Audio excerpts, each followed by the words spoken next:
You want to save some money? Here are some habits you might want to avoid. We've reached some big financial goals in our frugal lifestyle, and one of the things that we've learned is that it's just important what you don't do as what you do. If you don't know us, I'm Hope. And I'm Larry. This is Under the Median, where every week we talk about practical frugality. The topic of things that you should avoid if you're trying to save money is super important. In fact, it's so important that we made it a two-part series. Part one of this video series, if you've not watched it, we're going to make sure that it's linked up above and also in the description of this video so you can take a look at it after you're done watching this video. But let's get started on the last 8 habits that we came up with that you really want to avoid if you're ready to start saving money. Number 1 is avoid neglecting to budget. If you don't budget, you don't have a plan. And without a plan, you'll just end up spending even saved money on just about anything. We have done it, and we call it the big green pile of cash error. Yes. It's where you save some money, you have it set aside, you see it sitting in your savings account, and you don't realize that it should be going towards some sort of other financial goal. So you go ahead and you spend the whole amount of money. Budgeting really helps you identify some areas that you can cut back on. Once you've cut back, then you can allocate those funds toward your future goals. Creating a budget, in case that's a scary thing for you, takes 30 minutes or less every month. We have a 4-step system that we use to create our budget. We did a video on it, guys, and in case you haven't watched it, you might find it helpful. We'll make sure, once again, that video also is listed up above and in the description of this video. The second item that you want to avoid is avoid unnecessary subscriptions. You might be subscribed to, let's say, 6 or 7 different things. It might be gym memberships. It might be something that you watch on TV like Hulu or Netflix. It might be a Prime service, like literally Prime from Amazon. Are you really using these services, and do you need them? Can you really afford them, and can you do without them? If you do without them, you can use that money toward your savings. Here's a great way to get the ball rolling and get this started. Make a list of all of your subscriptions, and don't forget to add those subscriptions that only renew once every year. Yeah. Once you know the monthly fees for subscriptions, you're going to multiply that monthly fee by 12 because you want to see in black and white the total impact of subscriptions on your yearly budget. Once you see that, it makes it a whole lot easier to look at it and say, do I need this or do I not really need this anymore? Slashing unneeded subscriptions was just one of the 10 ways that we used when we were saving for great big financial goals on a low income. Yeah. If you'd like to know what the other 9 habits are that we broke in our life saving for financial goals, I wrote an ebook. It's called 10 Ways to Radically Reduce Your Expenses. It's a free guide, and I'm going to make sure, guys, that there is a link to request that guide. It will be in the description of the video. The third item is avoid neglecting regular maintenance. We all have products in our home that require some maintenance work in order to keep them functioning like they should be, like your car, your furnace, your air conditioning, anything that you have that requires some annual maintenance, maybe even some monthly maintenance.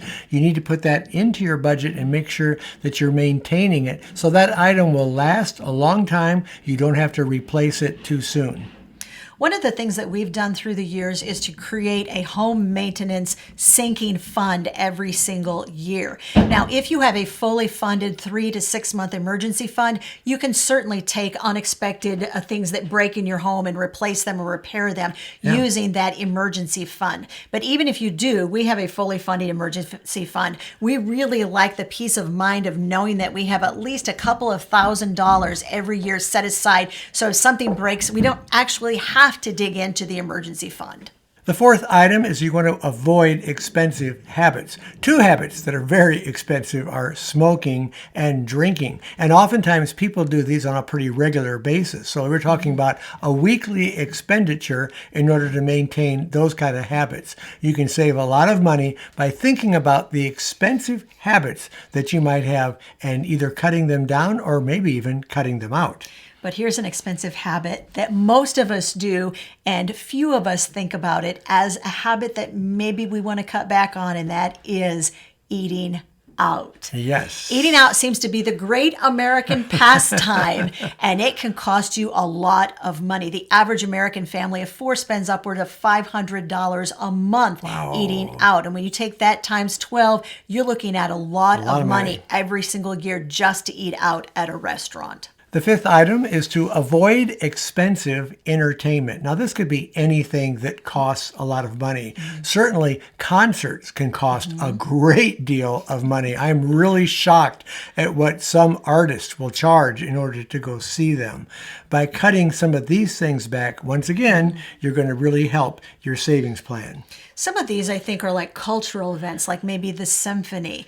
Our advice is to find ways that you can do them, maybe do them less frequently, but figure out how you can do them for less money or even for no money. For instance, on a lot of cultural events like plays and even the symphony orchestra, if you volunteer to be a ticket taker or to be an usher at those events, you can hear the symphony for free because you're taking part by being a volunteer.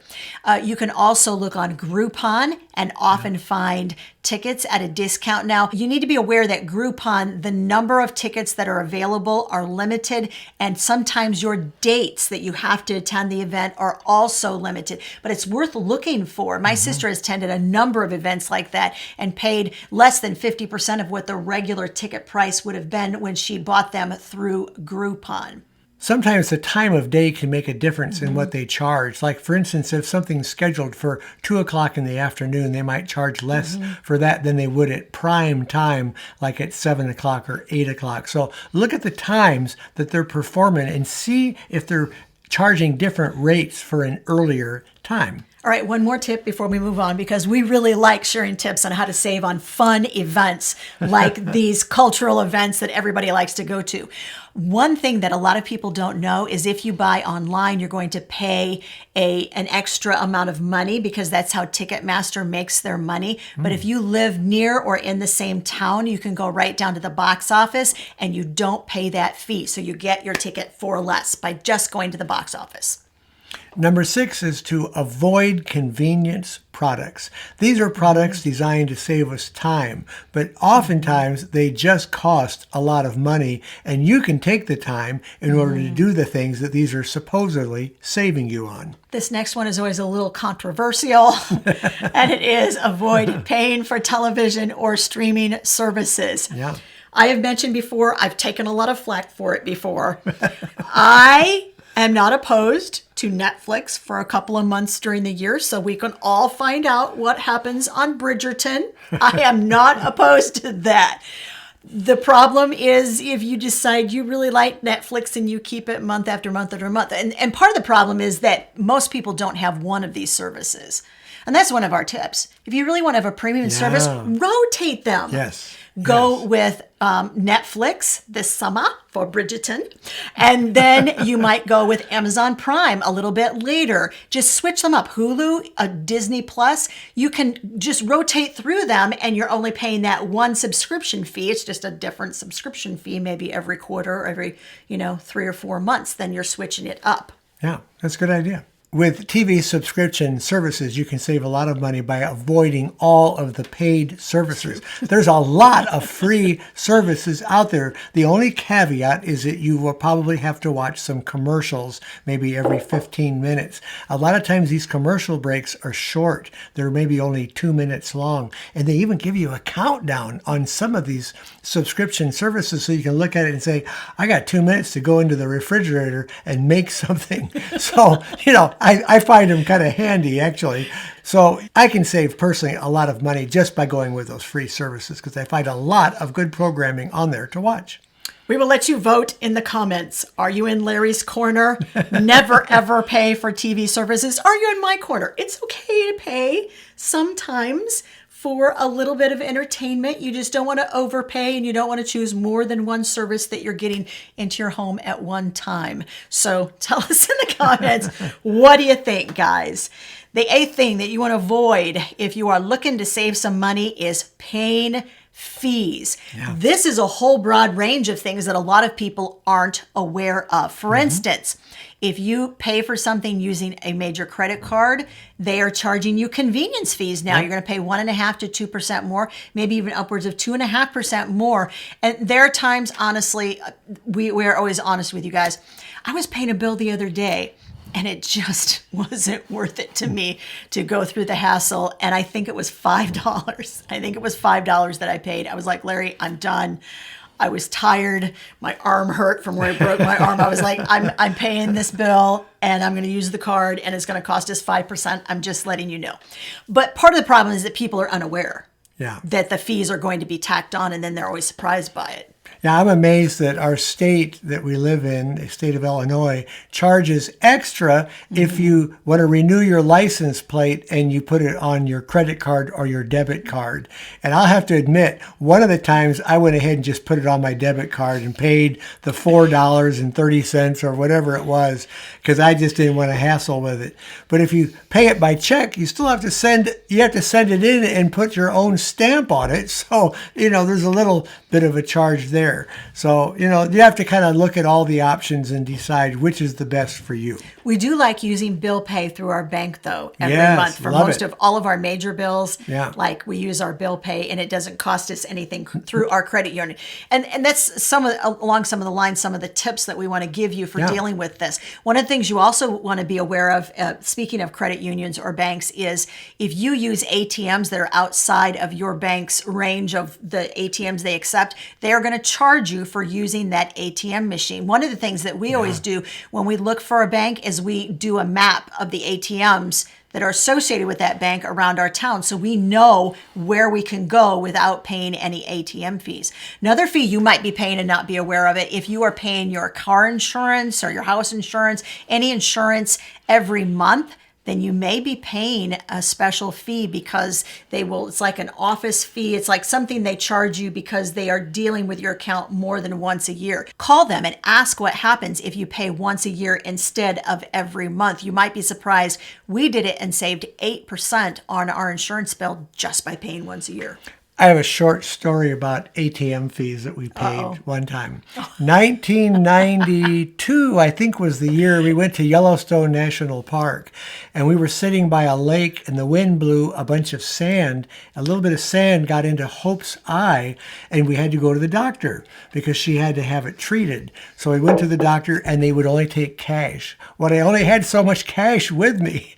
And so we paid that. When we looked at our cash reserve, we didn't have enough money toward that last day to even buy any extra things at Yellowstone. We left, I believe, a day early, and we had to go to Cody and put our ATM card in that machine and take out some cash. And I can't tell you, I was never been gladder to pay that extra fee than I was when we had run ourselves completely out of cash and we were able to get some. Anybody from Cody, Wyoming watching, your ATM has saved our skins years and years ago. Now remember, these are just some of the habits that people get into without even really thinking about it. Clearly, some of you do. And clearly, we have also been involved in these habits. And that's how we know to tell you not to do these habits if you're looking to save money. As we mentioned, there are 8 other habits that we talked about in the first part of this video series.